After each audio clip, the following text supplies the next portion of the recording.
Just start with the SPFL's decision yesterday. Obviously, you've been speaking every week about when these games are going to be played. Now you know that you won't be playing them. Yeah, obviously, all we wanted from the outcome was a decision, so we could get on with things. And obviously, we wanted the games put into the fixture schedule as quick as possible. So it probably makes sense why it took so long now. But as I say, we don't know all the ins and outs of it. I didn't sit in any kind of panel, so we're glad that we've got some sort of clarity on it from our point of view.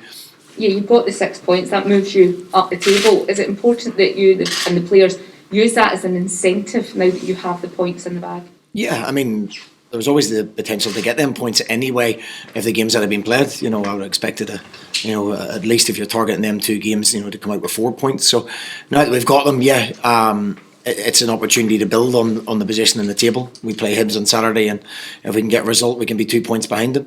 So it's certainly an incentive, and it's an incentive that we would have probably had or could have potentially had if the games had been played anyway.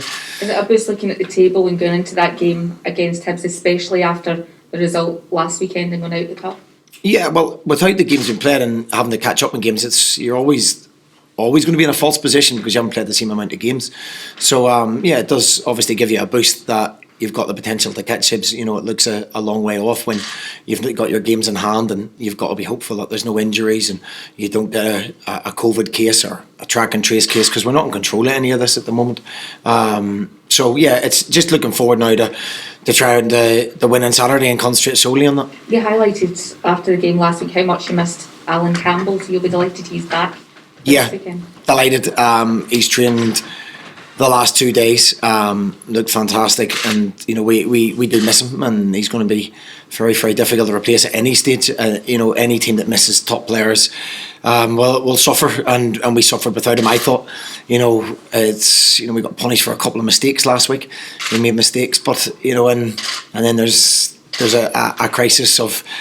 What happens with COVID is you don't get a chance to give people game time. We can't get reserve games. It's difficult to develop our young players because there's no reserves, but it's also difficult for the players we've brought in that aren't in the team. It's 6 and 7 weeks sometimes before they play, and they look rusty, and sometimes they make mistakes, and they're having to make those in the first team because there is no reserve football, and it's difficult for everybody. A really, really difficult one. How was it in Barry as well? Obviously, the other one was in isolation for a bit. Yeah, both trained on Wednesday and Thursday.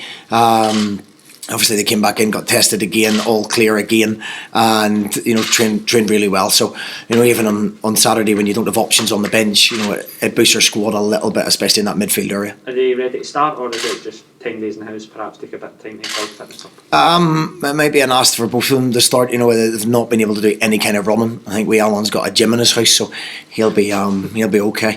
And they're both very fit boys, both very, very dedicated boys. So that'll be a decision whether we can put them both in after that time out. Is Devante Cole all right? I know you said last week. No, Devante won't be available. Jordan White's a doubt as well. So a wee bit later on striking options for Saturday. What is the problem with Devante? He went up with a hamstring against Livingston as well. Yeah, it's a similar problem. So we're not 100% sure how long he'll be. We're hoping it's not a long situation. It'll be a few weeks.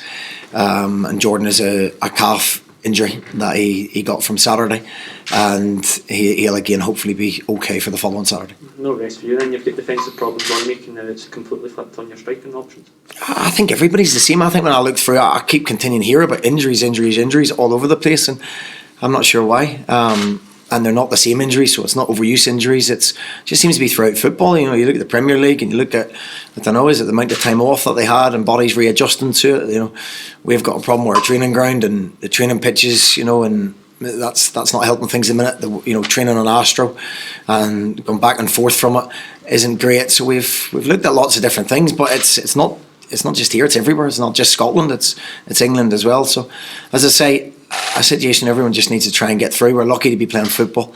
We're lucky to have any kind of semblance of normality, but as close to normality as we can get back as soon as possible will be welcome.